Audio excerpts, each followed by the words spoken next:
नमस्कार दोस्तों, मैं हूं अंशु नैथानी और आप देख रहे हैं संतोष पाठक ऑफिशियल चैनल।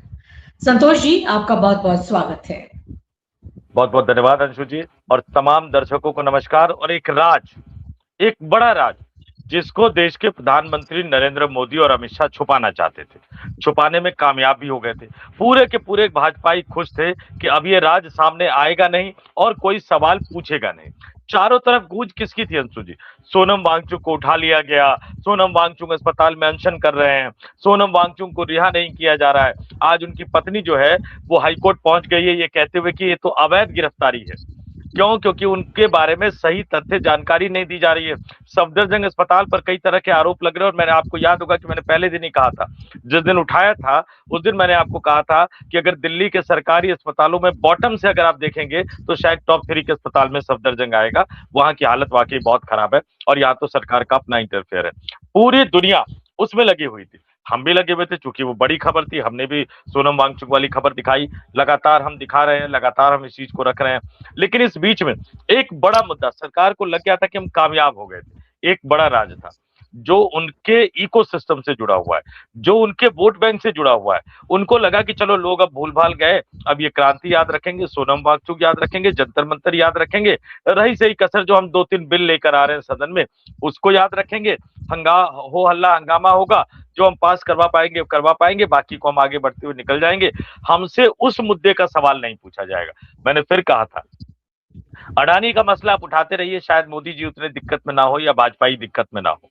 भ्रष्टाचार का कोई मसला उठाते रहिए, दुर्भाग्य की बात है ऐसा नहीं होना चाहिए, लेकिन ऐसा हो गया है। हमारे देश के लोग भ्रष्टाचार को एक सामान्य बात मानकर चल चुके हैं। अब करप्शन को लेकर किसी का खून खौलता नहीं है।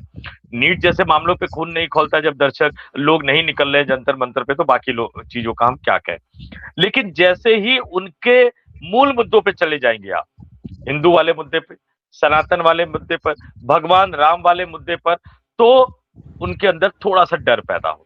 और डर कैसे पैदा होता है? 2024 की जनवरी में आधे अधूरे राम मंदिर का शिलान्यास कर दिया। ये लगा कि मार्च अप्रैल मई में जनता चुनाव में वोट देगी। 400 पार का नारा लेके उतरे, आधे अधूरे राम मंदिर का शिलान्यास करने के बाद दावा करते रहे जो राम को लाए हैं हम उनको लाएंगे। मतलब इन्होंने बिल्कुल उल्टा ही सनातनी परंपरा को कर दिया। राम सबको लाते हैं, इन्होंने कहा कि हम राम को लाए हैं। लेकिन देश की जनता ने इनको सबक सिखा दिया। 400 पार का नारा 303 सांसद थे, 240 पर लाकर पटक दिया, 63 सांसद कम कर दिए। उत्तर प्रदेश में एक तरह से गजब हो गया इनके साथ, अयोध्या जैसी सीट ये हार गया। ऐसे ही अब मामला आया राम मंदिर चढ़ावा चोरी कांड का। लगा कि अब ये दब गया, ये तमाम चीजें एसआईटी और वो सब होती रही, उधर वो वैकेंसी और ये सब निकला सीईओ का, मामला दब गया। अब इनको लगा कि सोनम वांगचुक वाला मामला होगा। कभी कभी मुझे लगता है कि शायद कांग्रेस पार्टी हम लोगों को देखती भी, हम लोग लगातार कह रहे थे कि बाकी मुद्दे पे फोकस करिए, राम मंदिर चढ़ावा चोरी कांड मत बोलिए। अचानक राहुल गांधी ने एक पत्र लिख दिया और उस पत्र ने जिस राज को ये छुपाना चाह रहे थे वो राज सामने आ गया और अब सदन में इसकी गूंज उठेगी। और कैसे उठाया इन्होंने वो सामने रख देता हूं। आमतौर पर होता क्या है, राहुल गांधी पत्र लिखते हैं या मल्लिकार्जुन खड़गे पत्र लिखते हैं। इस बार जो पत्र लिखा गया एक संयुक्त पत्र लिखा गया। और मल्लिकार्जुन खड़गे सिर्फ कांग्रेस के अध्यक्ष नहीं है, वो राज्यसभा में विपक्ष के नेता है और राहुल गांधी लोकसभा में विपक्ष के नेता है। तो दोनों सदनों में विपक्ष के नेताओं ने पत्र लिखा प्रधानमंत्री मोदी को और उस पत्र ने मोदी शाह को हक्का बक्का कर दिया। ये लग रहा था कि शायद डिफेंसिव होंगे कांग्रेस पार्टी इस पर, और डिफेंसिव होते भी हैं। दिक्कत क्या होती है इनके साथ कि कभी कभी वोट बैंक के लालच में ये थोड़ा सा शिफ्ट हो जाते हैं। राजनीति तलवार की धार पे चलने वाला मामला होता है हमेशा। ये समस्या आज की नहीं है, महात्मा गांधी जी के जमाने से ये समस्या है कांग्रेस पार्टी के साथ कि आप हिंदू मुस्लिम में बैलेंस कैसे करते हो। कभी आप मुस्लिम की तरफ झुक जाते हो, कभी आप हिंदू की तरफ झुक जाते हो। वो 55 और 45% तो चलेगा, लेकिन किसी एक की तरफ अगर आप 90% झुक जाओगे तो उसी तरह से साफ हो जाओगे जैसे कांग्रेस पार्टी साफ हुई है। ए.के. एंटनी कमेटी की रिपोर्ट, जब लोकसभा ये हारी थी तो ए.के. एंटनी कमेटी की रिपोर्ट थी कि देश का बहुसंख्यक समाज ये मान बैठा था कि कांग्रेस पार्टी मुसलमानों की पार्टी है, इसलिए उन्होंने वोट नहीं दिया। अभी असम में हमने देखा किस तरह से हिमंता बिस्वा शर्मा ने कांग्रेस पार्टी को मुसलमानों की पार्टी साबित कर दिया, जबकि कांग्रेस पार्टी में कई विचारधाराओं का संगम है। लेफ्टिस्ट भी है, दक्षिणपंथी भी है, हिंदूवादी भी है, धर्मनिरपेक्ष भी है, और यही उस पार्टी की खासियत है। फाइनली कांग्रेस को समझ में आया कि इस मुद्दे पे डिफेंसिव होने का कोई मतलब नहीं है, ये सबसे बड़ा मुद्दा है और इस मुद्दे को उठाना चाहिए, और फिर चिट्ठी लिख दी। उस चिट्ठी में क्या लिखा है वो जबरदस्त है, मैं दर्शकों के स्क्रीन पर उसको दिखाऊंगा। वो जो चिट्ठी लिखी है पहले उसको देख लेते हैं, और फिर उसके साथ जो पोस्ट किया गया वो भी दिखाना बहुत जरूरी है। और आपके स्क्रीन पर देखिए ये पत्र है अंशु जी, इस पत्र में ऊपर देख लीजिए किस किस ने लिखा है, ये आप देख लीजिए। एक तरफ मल्लिकार्जुन खड़गे, leader of the opposition Rajya Sabha, दूसरी तरफ Rahul Gandhi, leader of the opposition Lok Sabha, नीचे दोनों के हस्ताक्षर हैं। और इसमें क्या लिखा गया है, पहला पैराग्राफ ही गजब। You are aware of the theft of the thousands of crore, आपको पता ही होगा कि हजारों करोड़ रुपए की चोरी हुई है श्री राम जन्मभूमि तीर्थ क्षेत्र ट्रस्ट और लैक्स ऑफ डिवोटीज, यानी लाखों भक्तों का जो मेहनत से कमाया गया पैसा था, जो ट्रस्ट पर बिलीव करके दिया था उन्होंने, वो चोरी हो गया है। और वो कह रहे हैं कि भैया ट्रस्ट की घोषणा तो आपने की थी, पार्लियामेंट के अंदर की थी, सुप्रीम कोर्ट के निर्देश का हवाला देते हुए की थी, इसके सारे मेंबर आपके थे, आरएसएस से जुड़े हुए, विश्व हिंदू परिषद से जुड़े हुए। तो जब आपने क्रेडिट आप लिया तो आप इसकी जिम्मेदारी से कैसे भाग सकते हैं? ये लेटर जो है अपने आप में एक तरह से फिर से मोदी और शाह को फंसाते हुए नजर आ रहा है, संसद के मानसून सत्र से ठीक एक दिन पहले। और इसमें विस्तार से राहुल गांधी ने क्या क्या लिखा है वो भी जरा बता देता हूं। राहुल गांधी और मल्लिकार्जुन खड़गे दोनों ने लिखा है कि ट्रस्ट के वित्तीय मामलों की स्वतंत्र जांच कराई जाए, खातों को सार्वजनिक किया जाए ताकि हर भक्त जान सके कि चढ़ावे का इस्तेमाल कहां और कैसे हुआ, जांच में जो भी जिम्मेदार पाए जाए उनकी जवाबदेही तय हो। और आगे क्या लिखा हुआ है, प्रधानमंत्री की जिम्मेदारी तय करते हुए। लोग कहते हैं प्रधानमंत्री कैसे जिम्मेदार है, अरे कैसे नहीं जिम्मेदार है प्रधानमंत्री, ट्रस्ट तो उन्होंने बनाया था। एक बड़ी मशहूर एंकराइन एक बार पूछ रही थी कि मोदी जी ने थोड़ी ट्रस्ट बनाया था, सुप्रीम कोर्ट ने बनाया था। अब उन मोहतरमा को शायद ये पता नहीं, या पता होने के बावजूद भी मजबूरी होती है, बहुत सारी मजबूरियां होती है, बड़े पद के साथ कई सारी मजबूरियां आती है। तो ऑन टेलीविजन चैनल पर लाइव में वो झूठ बोल रही थी कि वह मोदी ने नहीं बनाया। ट्रस्ट के सदस्यों को का चयन सुप्रीम कोर्ट ने नहीं किया अंशु जी, मोदी जी ने किया है। आगे लिख रहे हैं इस लेटर में राहुल गांधी और मल्लिकार्जुन खड़गे, आपने संसद में ट्रस्ट की घोषणा की थी, लेकिन इसके सदस्यों की नियुक्ति पूरी तरह से सरकार ने की। यह बात जगजाहिर है कि ट्रस्ट के सदस्य राष्ट्रीय स्वयंसेवक संघ, विश्व हिंदू परिषद और उनके सहयोगियों से जुड़े हैं। पूर्व महासचिव चंपत राय भी आपके करीबी थे। ऐसे में आपकी चुप्पी स्वीकार नहीं है, जवाबदेही सुनिश्चित करना आपका कर्तव्य है। सरकार और ट्रस्ट के साथ इसी बात पर टिकी है। और ये पत्र लिखने के साथ ही राहुल गांधी, मल्लिकार्जुन खड़गे और यहाँ तक कि कांग्रेस पार्टी भी लगातार जो है अंशु जी इसको पोस्ट भी कर रही है, ताकि देश दुनिया के लोग जान भी ले, देश दुनिया के लोग समझ भी ले। और देश दुनिया के लोग जब जानेंगे, और राहुल गांधी इस पत्र को बाकायदा उन्होंने शेयर किया और लिखा भी, और क्या लिखा उन्होंने ये भी आपके स्क्रीन पर है, राहुल गांधी का सोशल मीडिया पर किया गया पोस्ट अंशु जी। इसमें लिख रहे हैं, प्रधानमंत्री जी, श्री राम मंदिर में करोड़ों श्रद्धालुओं ने आस्था के साथ अपनी कमाई अर्पित की, वहां हुई चंदा चोरी अब किसी से छुपी नहीं है। ट्रस्ट के हर सदस्य को आपकी सरकार ने चुना था, इस चंदा चोरी पर आपकी चुप्पी अस्वीकार्य है। तत्काल स्वतंत्र जांच कराइए, पूरा हिसाब सार्वजनिक कीजिए और दोषियों को कानून के कटघरे में लाइए। आपकी सरकार की विश्वसनीयता अब आपकी कार्रवाई पर निर्भर है। तो जिस मसले को दबाना चाहते थे मोदी और शाह, और खासतौर से नरेंद्र मोदी, क्योंकि अमित शाह तो इस पूरे मसले पे चुप है अंशु जी, उस मामले को राहुल गांधी और मल्लिकार्जुन खड़गे के एक पत्र ने सामने ला दिया है। बचा नहीं पाएंगे, छुपा नहीं पाएंगे, इस विवाद को दफना नहीं पाएंगे, जवाब नहीं देंगे तो जनता जनार्दन समझदार है, वो समझ जाएगी कि इस खेल में कौन कौन से लोग जुड़े हुए हैं। जी अंशु जी। जी बिल्कुल संतोष जी, ये बात समझ में आती है। जब भी बीजेपी के आगे कोई बड़ी मुसीबत आती है तो वो देश को किन्हीं छोटी मुसीबतों में उलझा देती है, जिससे कि वो अपने ऊपर बड़ी मुसीबत जो उन पर आई हुई है उससे छुटकारा पाने की कोशिश करती है। कुछ ऐसा ही राम मंदिर चोरी के मामले में भी, जिस तरीके से जंतर मंतर पे एक तरह से कॉकरोच पार्टी को खुद एयरपोर्ट से अभिजीत जिपके को लाकर स्वागत करके यहाँ पर जंतर मंतर में बैठाया गया और सारा ध्यान फोकस यहाँ पर किया गया। और अब तो ऐसी भी खबरें आ रही, खुद ही इंडियन एक्सप्रेस के डिजिटल प्लेटफॉर्म पर बात करते हुए सोनम वांगचुक ने खुद कहा कि जो एलजी थे लद्दाख के, उन्होंने मुझे कई बार कहा कि मुझे अभिजीत दिपके और कॉकरोच पार्टी से बात करनी चाहिए, उनकी मदद करनी चाहिए।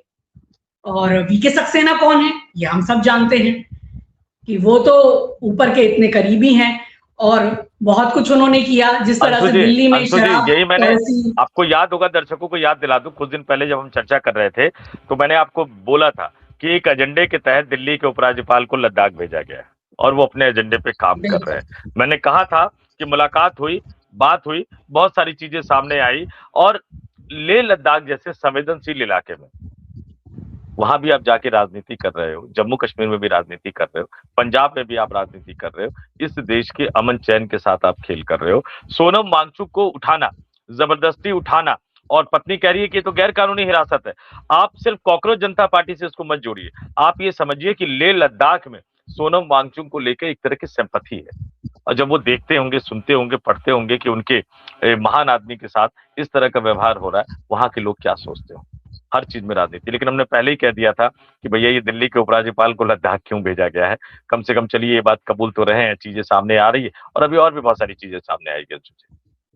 जी बिल्कुल, बिल्कुल ध्यान भटकाने की कोशिश, वही मैं कहना चाहती हूँ कि किस तरीके से राम मंदिर चोरी, जो इतना बड़ा मामला है, जो कि हजारों करोड़ की चोरी ये हो सकती है अगर इसकी सही से निष्पक्ष जांच कराई जाए, लेकिन उसको डाइल्यूट किया गया। एसआईटी की जो जांच हुई उसकी भी गोलमोल रिपोर्ट आई, और जो सिर्फ छोटी मछलियां हैं उन्हें ही जाल में फंसाया गया, और बड़े बड़े मगरमच्छ आज भी आजाद घूम रहे हैं। और यहाँ तक कि जो एसआईटी जांच के जो हेड थे उनके ऊपर खुद 420 और उनके ऊपर खुद फ्रॉड के मामले अभी तक दर्ज हैं और चल रहे हैं। तो कैसी ये जांच होगी, हर कोई ये समझ सकता है।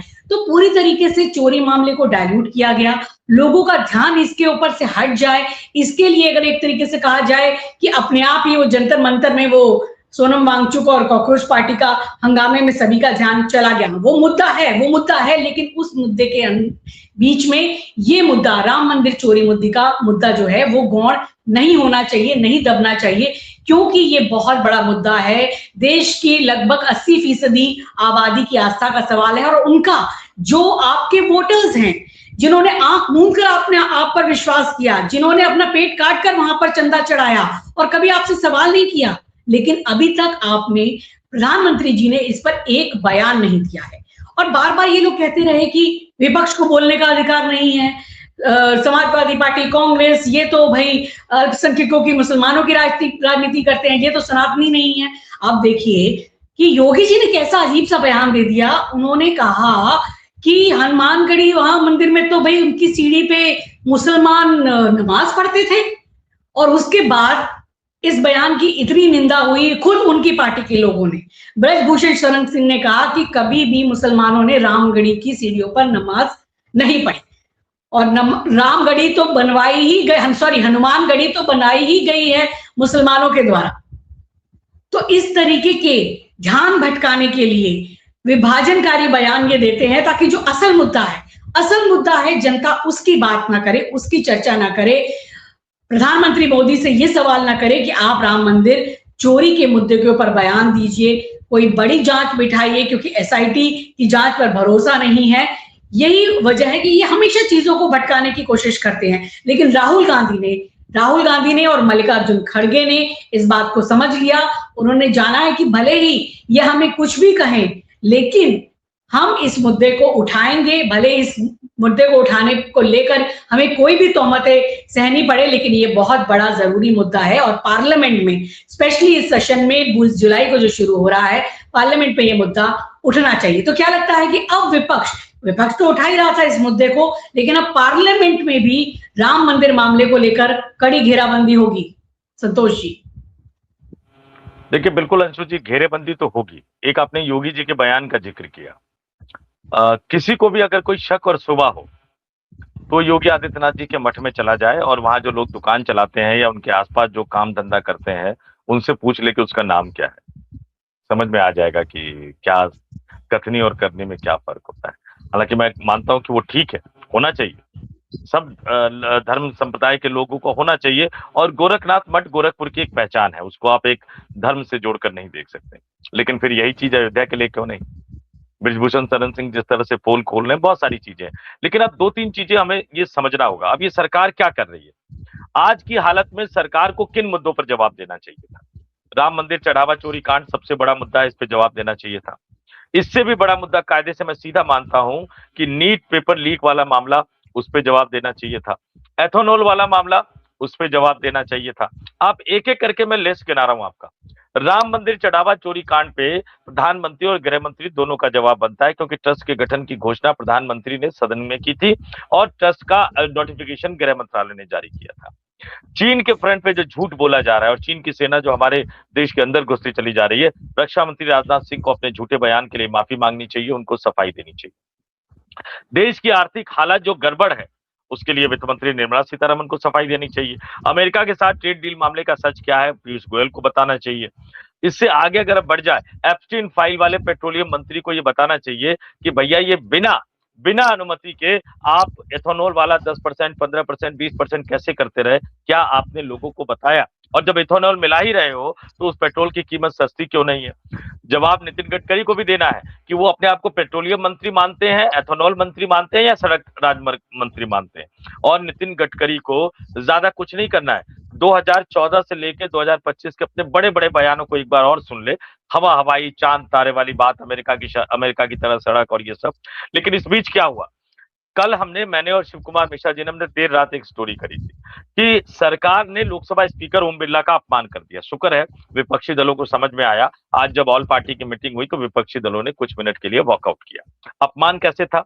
सदन के अंदर किसी भी राजनीतिक दल को मान्यता देने का अधिकार जो पहले जनता चुनकर भेजती है, किस राजनीतिक दल के कितने सांसद होंगे, उसमें कोई टूट फूट होती है तो फिर ये लोकसभा स्पीकर तय करते हैं कि वो टूट फूट जायज है कि नहीं, और वो किसी और में गए हैं जायज है या नहीं।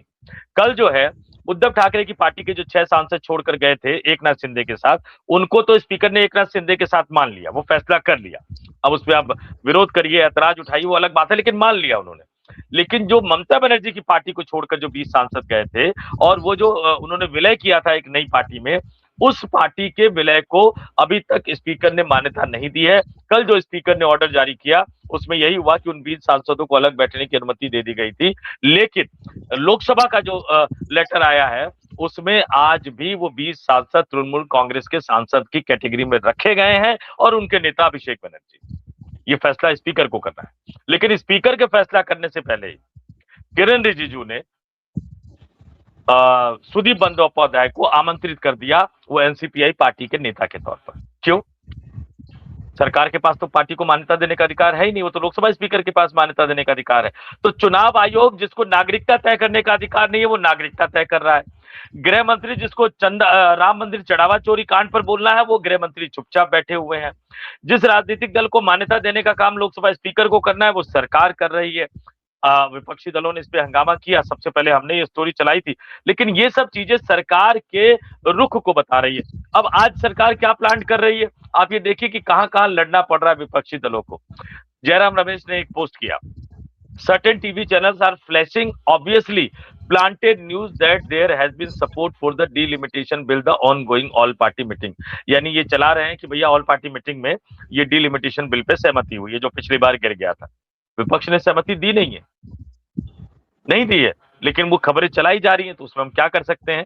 वो तो उन पत्रकारों को और उनके संपादकों को पूछना चाहिए। हम लोगों के जमाने में ये था कि गलत खबर चल जाती थी तो संपादकों से बहुत डांट खानी पड़ती थी। यहाँ तो संपादक खुद डरे समय रहते हैं, उन्होंने अपने रिपोर्टर की खबर को रोक दिया तो पता लगे कहीं और से फोन आ जाए और डांट खानी पड़ जाए। लेकिन फिर हम वापस आते हैं, मैं बार बार कह रहा हूँ, राम मंदिर चढ़ावा चोरी कांड का मसला ऐसा नहीं है कि जिसको छोड़ा जाए। इसलिए पूरी तरह से बता देता हूं कि आज जो आरोपी था ना रमाशंकर यादव और टिन्नू यादव और उनके भतीजे मनीष की पुलिस कस्टडी का आखिरी दिन है। एक एक चीज दर्शकों के सामने रख रहा हूँ। उसके बाद टिन्नू सब लोग जानते हैं चंपत राय का करीबी है, कई तरह के आरोप और अजीब अजीब तरह के आरोप लग रहे हैं जो हम चलिए सार्वजनिक डोमेन में हम उसको नहीं ला सकते हैं।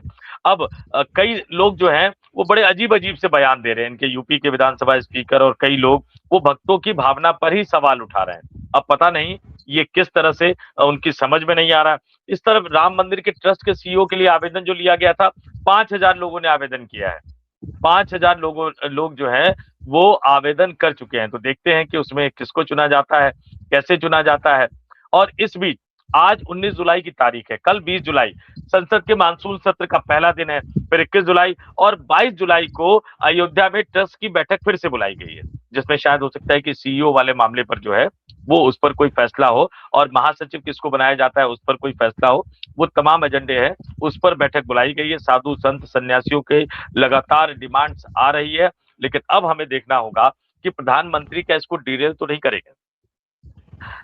क्योंकि राम मंदिर बिल्कुल गर्दन दबाने वाला मसला है, जैसे कुंभ में हुआ था। कुंभ में क्या हुआ था कि विपक्षी दल चर्चा की मांग कर रहे थे। इस सरकार ने एक नया तरीका निकाला है, चर्चा की मांग को कैसे आप डाइल्यूट करो। पिछली बार वंदे मातरम पे चर्चा हुई, इस बार वंदे मातरम पे बिल ला रहे हैं। वंदे मातरम और जनगण मन अंशु जी ऐसा है जिस पर विवाद नहीं हो सकता, कतई विवाद नहीं होना चाहिए। तिरंगा हमारी आन बान शान है, राष्ट्रगान हो या राष्ट्रगीत हो, वो हमारी आन बान और शान है। आप हर बार विवादों का मुद्दा उसको बना देते हो और फिर कहना चाहते हो कि देखो विपक्ष नहीं होने दे रहा है। अरे मुद्दे वो सब अलग हैं, अभी के मुद्दे अलग हैं, उन पर चर्चा कीजिए। उनको रोकने के लिए प्रधानमंत्री क्या करते हैं, 100 मुठ्ठो बयान दे देते हैं या दिलवा देंगे। अब होता क्या है कि जैसे कुंभ में हुआ, प्रधानमंत्री ने 100 मुठ्ठो बयान दे दिया। ऐसे ही हो सकता है कि कल या परसों प्रधानमंत्री खुद खड़े हो जाए या 2-3 दिन वेट करे, खुद खड़े होकर 100 मुठ्ठो बयान दे दे राम मंदिर चढ़ावा चोरी कांड पर। फिर विपक्ष का चर्चा करवाते हैं तो लोकसभा में लोकसभा स्पीकर और राज्यसभा में राज्यसभा के सभापति, ये दोनों कहेंगे नहीं नहीं नहीं, अब तो सरकार ने बयान दे दिया, खुद प्रधानमंत्री ने बयान दे दिया है कि गंभीर है, चिंता है, कार्रवाई होगी, एक भी दोषियों को बख्शा नहीं जाएगा, तो चर्चा क्यों होनी चाहिए। अब इसमें सरकार इस तरह से भी टालने की कोशिश करेगी राम मंदिर चढ़ावा कांड को। अगले कुछ घंटे बहुत अहम होने वाले हैं। मैं फिर कह रहा हूं, तमाम मुद्दों पर हमें बातचीत करनी होगी, किसी को छोड़ना नहीं है। जंतर मंतर पे पुलिस की संख्या बढ़ती जा रही। इन्होंने कल हमने एक सवाल उठाया था, दिल्ली पुलिस खबर प्लान कर रही थी कि हमसे मार्च की इजाजत नहीं मांगी गई। तो मैंने सवाल पूछा था कि भैया मार्च की इजाजत नहीं मांगी गई है, दिल्ली पुलिस कह रही है, अगर वो मांगेंगे तो आप दे दोगे क्या। आज दिल्ली पुलिस ने कह दिया कि नहीं, मार्च की इजाजत नहीं मांगी गई है और मांगेंगे भी तो हम देंगे नहीं, और नहीं दिया जा सकता। ये सरकारों का एक रवैया रहा है। तो क्या करेगी सरकार, जबकि जंतर मंतर पे भीड़ बढ़ती जा रही है, अन्य राजनीतिक दलों के युवा कार्यकर्ता भी वहां आने वाले हैं, तो जाहिर सी बात है कि जंतर मंतर को उनको खाली करवाना। अब वो आज शाम को करवाए, वो आज रात को करवाए या कल अर्ली मॉर्निंग करवाए, जंतर मंतर पे पुलिस बल की संख्या बढ़ाई जा रही है। पता नहीं वहां से कुछ ऐसा दृश्य आ सकता है जो इस लोकतंत्र के लिए हमेशा के लिए काला अध्याय बनकर रह जाए, उस पर भी हमें नजर बनाए रखनी होगी। ये तमाम मुद्दे हैं। कुल मिलाकर आप मान लीजिए इस संसद का ये जो मानसून सत्र है, ये सरकार के लिए बहुत सारी आफतें लेकर आया है। बहुत सारी खबरें प्लान करने की कोशिश की जाएगी, बहुत सारा झूठ फैलाने की कोशिश की जाएगी, मुद्दों को डाइवर्ट करने की कोशिश की जाएगी। अब इस देश की जागरूक जनता पे डिपेंड करता है कि वो सरकार को याद दिलाते रहे कि भाई साहब, प्रधानमंत्री जी, गृह मंत्री जी, असली मुद्दा ये है, जरा इस पे भी चर्चा करवा लीजिए, क्योंकि उसमें जो खर्च होता है ना संसद की कार्रवाई में, वो हमारे और आपका पैसा खर्च होता है। इस देश के 146 करोड़ लोगों का पैसा खर्च होता है। जो महीने में 20 दिन ही खाना खाता हो, ऐसे भी लोग इस देश में, या 10 दिन भी खाना खाते हो, उनके पैसों से वो संसद चलती है। क्योंकि इस देश सरकार तो अब हर चीज पर टैक्स ले रही है, चाहे आप माचिस का छोटा सा पैकेट खरीद लो, या आप खाने पीने का सामान खरीदो, या बच्चों को स्कूल में पढ़ाओ। बल्कि दिलचस्प बात यह है कि ये मोबाइल का बिल है, पहले हमें कहा गया ऑनलाइन, तो गूगल पे से भरो, पेटीएम से भरो, बाकी चीजों से भरो, कहीं जाने की जरूरत नहीं है। अब इस पे भी जो एग्रीगेटर है, जो गूगल पे है या पेटीएम है या मोबीक्विक है, वो आपसे पैसा ले रहा है थोड़ा सा ज्यादा, और उस पैसे पे सरकार भी टैक्स ले रही है। और यहाँ तक कि जो हम मोबाइल का बिल भर रहे हैं, इस देश में अब सबके पास मोबाइल है। एक बार देख ले कि मोबाइल का बिल कितना आता है और उस बिल में टैक्स की राशि कितनी आती है। तो इस देश के हर आदमी जो टैक्स दे रहा है, उस टैक्स पेयर के पैसे से संसद भवन में संसद की कार्रवाई चलती है। अब देखते हैं कि कल से क्या माहौल बनता है देश की संसद में। जी अंशु जी। बिल्कुल, ये सभी जरूरी मुद्दे, जितने भी मुद्दे आपने गिनवाए हैं, वो सभी मुद्दे संसद में उठने चाहिए और उन पर जरूर सरकार से जवाब मांगे जाने चाहिए। क्योंकि डेमोक्रेसी में, जो एक संसदीय डेमोक्रेसी है, वहां कलेक्टिव रिस्पॉन्सिबिलिटी से और जवाबदेही से ही सरकार चलती है। अगर आप जवाबदेही नहीं लेंगे, रिस्पॉन्सिबिलिटी नहीं लेंगे, जनता के सवालों के जवाब नहीं देंगे, तो उसे डेमोक्रेसी कहा ही नहीं जा सकता संसदीय प्रणाली में। और ये जो चीज सोच रहे थे कि राहुल गांधी शायद खुद मंदिर के मुद्दे को इतनी गंभीरता से टच नहीं करेंगे, तो वो मिथ भी राहुल गांधी ने तोड़ दिया। और मैं कहूंगी कि एक तरीके से उन्होंने बहुत अच्छी रणनीतिक, एक राजनीतिक सूझबूझ यहाँ पर दिखाई है। और दोनों ही एलओपीज ने राज्यसभा में और लोकसभा में, यानी राहुल गांधी ने और मल्लिकार्जुन खड़गे ने, ये संयुक्त पत्र लिखकर राम मंदिर में चढ़ावा चोरी के मामले को उठाया है। तो ये बहुत बड़ा एक संदेश हिंदू वोटर्स को, हिंदू समुदाय को, उनको भी देने की कोशिश की है कि इसको आप पार्टी में मत बांध के रखिए। इन मुद्दों को, बीजेपी के पास ही हिंदुओं का ठेका नहीं है, कांग्रेस भी हिंदुओं के इस सवाल को उतनी ही जोर शोर से पार्लियामेंट में उठाए। तो दोस्तों, इस पूरे मुद्दे के बारे में और तमाम बातें जो हैं उस पर आप क्या सोचते हैं, आप अपने कमेंट्स हमें लिख सकते हैं, जरूर कमेंट बॉक्स में आप हमें लिखकर भेजिए कि ये कितने जरूरी मुद्दे हैं और पार्लियामेंट में राहुल गांधी द्वारा इस मुद्दे को उठाया जाना कितना जरूरी था। और साथ ही आपने ये चैनल अभी तक सब्सक्राइब नहीं किया है तो जरूर सब्सक्राइब कर लीजिए। नमस्कार। बिल्कुल, और अंशु जी ने जो कहा, चैनल को सब्सक्राइब कर लीजिए, मेंबर की तरह ज्वाइन कर सके तो ज्वाइन कर लीजिए, और सबसे बड़ी बात है कि कमेंट करके अपने विचारों को हम तक जरूर पहुंचाइए। आप हमसे सहमत है तो भी, असहमत है तो भी, बस भाषा थोड़ी सी सभ्य होनी चाहिए।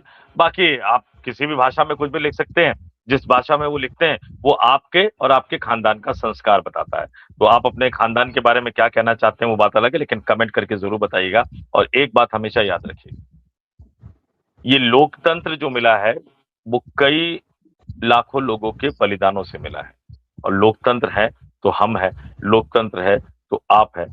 और जो सत्ता में बैठे लोग रहते हैं ना, जो दबाने, झुकाने, डराने की कोशिश करते हैं, वो हकीकत में अंदर से बहुत कमजोर होते हैं, बहुत डरपोक होते हैं। एक बार आप खड़े हो जाएंगे तो वो पीछे भागते हुए नजर आएंगे। अब खड़े कैसे होंगे?